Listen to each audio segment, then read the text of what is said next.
Good morning students. Stomatal mechanism में fourth point हमारा है जो ये है ग्लाइकोलेट मेटाबॉलिज्म हाइपोथेसिस।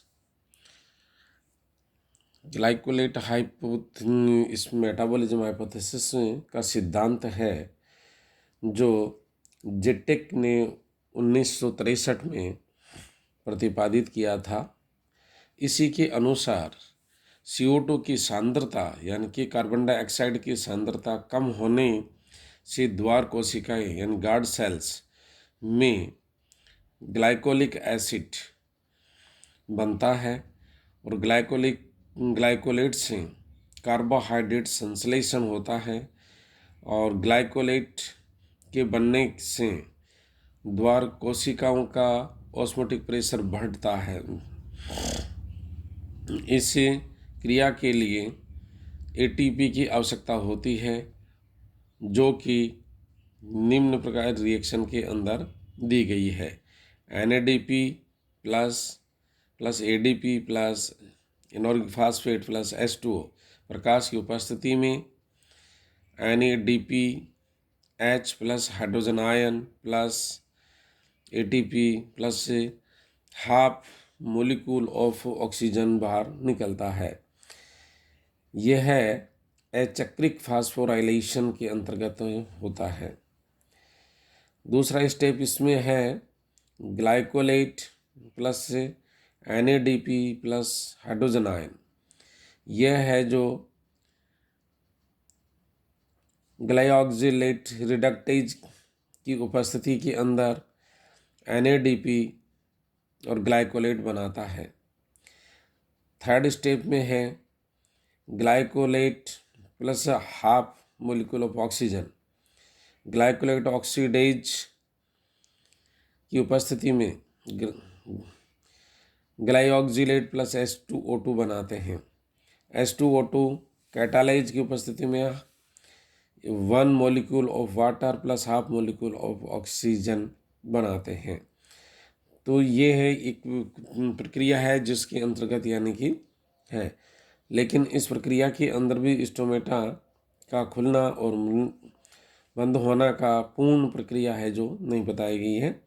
इसके बाद में 5वां पॉइंट इसके अंदर आता है एक्टिव पोटेशियम ट्रांसपोर्ट थ्योरी। इस थ्योरी को लिविट ने 1974 के अंदर प्रतिपादित किया था और इस थ्योरी के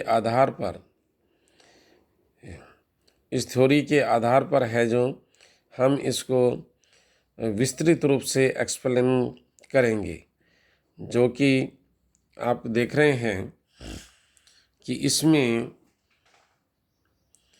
है जो कि रंध्रों का खुलना एवं बंद होना पोटेशियम आयनों के द्वार कोशिकाओं में प्रवेश यानी एंट्री और निषेध एग्जिट पर आधारित होता है। द्वार कोशिकाओं में स्टार्च से बना मैलिक अम्ल कैटाइंस एवं एनाइंस में निम्न प्रकार यानी कि टूट जाता है। किस प्रकार से यानी कि टूटता है, इसको यानी कि यह एक्सप्लेनेशन किया गया है। स्टार्च टूट करके ग्लूकोज में परिवर्तित होता है। ग्लूकोज है जो फास्फोइनॉल पाइरूवेट में होता है। CO2 प्लस PEP कार्बोक्सिलेज एवं वाटर की उपस्थिति के अंदर यह है ऑक्जेलो एसिटिक एसिड के अंदर परिवर्तित होता है। ऑक्जेलो एसिटिक एसिड है जो NADP आयन और टूट करके और NADP में परिवर्तित होता है और यह है जो मैलिक एसिड के अंदर परिवर्तित हो जाता है। मैलिक एसिड में जब परिवर्तित होता है तो उसके बाद में यह है मैलिक एसिड है जो नेक्स्ट स्टेप में आकर के मैलेटाइन में और कैटाइन में टूट करके अलग हो जाता है। इसी के कारण क्या होता है कि अंधकार में यानी कि डार्क रिएक्शंस जिन जिन में होते हैं, तो गुहिका के अंदर CO2 की सांद्रता प्रकाश संश्लेषण के रुक जाने से बढ़ जाती है और श्वसन सतत रूप से ही चालू रहता है, यानी कि रेस्पिरेशन की प्रक्रिया है जो कंटिन्यूस इसमें चालू रहती है। इस वजह से CO2 की मात्रा बढ़ जाती है। उच्च CO2 की सांद्रता द्वार कोशिकाओं की जीवद्रव्य कला में प्रोटीन प्रवणता यानी प्रोटॉन ग्रेडियंट को रोकता है और इससे द्वार कोशिकाओं में पोटेशियम आयनों का सक्रिय अभिगमन रुक जाता है तथा ऑस्मोटिक प्रेशर कम हो जाता है। कोशिकाओं के शलत हो जाने से रंध्र बढ़ जाता है, रंध्र बंद हो जाते हैं और इन कोशिकाओं से एनायन बाहर निकल आते हैं और निकट या पर्णमोद्योग की कोशिकाओं से पोटेशियम द्वार कोशिकाओं में प्रवेश कर जाते हैं। द्वार कोशिकाओं में पोटेशियम आयन मैलिक अम्ल से क्रिया कर पोटेशियम मैलेट बनाते हैं जिसका रिक्तिकाओं में अभिगमन होता है। इससे द्वार कोशिकाओं का ऑस्मोटिक प्रेशर बढ़ जाता है और जिसके फलस्वरूप इनमें एंडोऑस्मोसिस होता है। द्वार कोशिकाओं स्फीत हो जाती हैं एवं इनका टीपी या ट्रिगर प्रेशर बढ़ने से रंध्र खुल जाते हैं। इसी प्रकार से ये है जो कि इस सिद्धांत के आधार पर आगे बढ़ाते हुए नोगले एंड फ्रिट्ज ने 1976 के अंदर है जो इसी सिद्धांत का समर्थन किया और सिद्धांत के आधार पर यहाँ इन्होंने इसको है जो हाइड्रोजन आयन और पोटेशियम आयन विनिमय एक सक्रिय क्रिया है जिसके लिए ATP की आवश्यकता होती है। तो इस समर्थन के अंतर्गत है जो एक्सप्लेन करते हुए उन्होंने बताया कि ATP शोषण अथवा फास्फोराइलेशन की क्रिया से प्राप्त होता है। शार्प एवं जीगर 1981 में ये प्रतिपादित किया कि प्रकाश से द्वार कोशिकाओं की जीवद्रव्य कला में इलेक्ट्रॉन अभिगमन क्रिया का इनिशिएशन होता है जिससे पोटेशियम आयन के द्वार कोशिकाएं सक्रिय अभिगमन के लिए गतिदायी बल यानी कि प्रोटॉन मोटिव फोर्स उत्पन्न होता है। इस फोर्स के कारण कोशिकाओं की रिक्तिकाओं में पोटेशियम एवं मैलेट आयनों की सांद्रता बढ़ जाने से परासरण दाब उत्पन्न हो जाता है और जिससे यह कोशिकाएं अपने निकट कोशिकाओं से जल अवशोषित करती हैं। तो इस प्रकार से है जो कि यह एक सतत प्रक्रिया है जो कि होती है और इस सतत प्रक्रिया के अंतर्गत है जो हम इसको देखते हैं। इसमें आप देखिएगा कि जो कंडीशन है जो ये है कि स्टार्च है जो malic acid in vacuoles of guard cells की वैक्यूल्स होती हैं उनके अंदर यानी कि होता है जो कि टूट करके मैलेट आयन और हाइड्रोजन कैटायन गार्ड सेल्स के अंदर हो जाते हैं। इसके बाद में क्या है कि ATP की उपस्थिति में यह है जो hydrogen cation ion form epidermal cells में होता है, लेकिन इसकी रिवर्स में है जो हाइड्रोजन आयन और पोटेशियम आयन पंप का निर्माण होता है। जब ऑस्मोटिक इससे क्या होगा कि osmotic pressure in the guard cells increase हो जाता है जिसके परिणाम स्वरूप water potential increase in the guard cells में है जो इंक्रीज हो जाता है और osmotic pressure in guard cells increase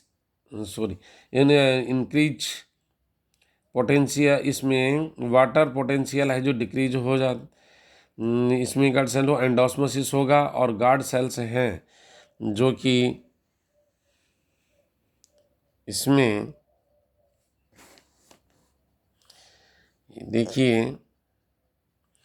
guard cell endosmosis की कारण है जो गार्ड सेल्स बिकम टार्जिट हो जाता है और स्टोमेटा ओपन हो जाता है। इसी के साथ साथ में हम ये देखते हैं कि नेक्स्ट जो स्टेप है उसमें हम ये देखते हैं कि नेक्स्ट स्टेप आता है इसका malic acid in vacuoles of guard cells. वह मैलेट एनायन और हाइड्रोजन कैटायन, इसमें एटीपी सप्लाई है जो स्टॉप हो जाती है और उसके कारण पोटेशियम कैटायन आयन है जो बढ़ जाते हैं। इसमें hydrogen ion potassium ion pump operation stop हो जाता है। इसके परिणामतः osmotic pressure in guard cells decrease हो जाता है और इसी के वाटर पोटेंशियल है जो पोटेंशियल इंक्रीज हो जाता है इन द गार्ड सेल्स हो जाता है, और exosmosis from the guard cells होता है। कोशिकाएं हैं जो flaccid in the guard cells और स्टोमेटा क्लोज हो जाता है। तो इस प्रकार से जो प्रक्रियाएं हैं जिनके कारण है जो स्टोमेटा है जो केमिकल रिएक्शंस के साथ में है जो खुलता है और बंद होता है, ये अलग अलग हाइपोथेसिस हैं जो कि दी गई हैं जिनके कारण है जो ये है स्टोमेटा खुलते हैं और बंद होते हैं। स्टोमेटा के खुलना और बंद होना यह पौधों के लिए अति आवश्यक होता है और इसमें जब खुलना और बंद होना अति आवश्यक होता है तो इसमें दो प्रकार की है जो प्रक्रियाएं यानी कि सामान्यतः होती हैं। एक तो है ट्रांसपायरेशन यानी कि पानी का बाहर निकलना, यह है जो एक सतत प्रक्रिया है जो कि जड़ों के द्वारा अवशोषित कर ली जाती हैं। पानी जो अवशोषित किया जाता है मिनरल अवशोषित करते हैं और एक्सेस वाटर है जो वह बाहर निकलता है, जो कि पूर्व में हमने बताया आपको कि 5% ही पौधे हैं जो पानी का यूज करते हैं, बाकी है जो पानी है जो इसके रूप के अंदर बाहर निकलता है।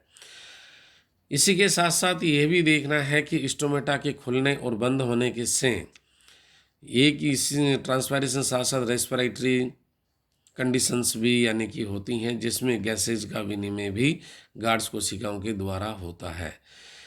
इनमें जो अलग अलग प्लांट्स होते हैं उनके अंदर ये है ट्रांसपायरेशन की प्रक्रिया है जो ज़्यादा और कम होती है। आपने देखा होगा कि खेतों के अंदर है जो मोनोकोट्स होते हैं जैसे ज्वार, बाजरा, मक्का, कई बार इनकी पत्तियां हैं जो इनर साइड के अंदर रोल हो जाती हैं और काफ़ी समय तक बरसात है जो नहीं आती है। तो उसका कारण ये होता है कि इनर रोल होने के कारण क्या है, it reduces the transpiration rate, क्योंकि अपर सरफेस के जो स्टोमेटा होते हैं मोनोकॉट्स के अंदर उनमें है जो रंध्र पाए जाते हैं और निचली सरफेस पे पाए जाते हैं, तो एक सरफेस को है जो कंट्रोल करते हैं।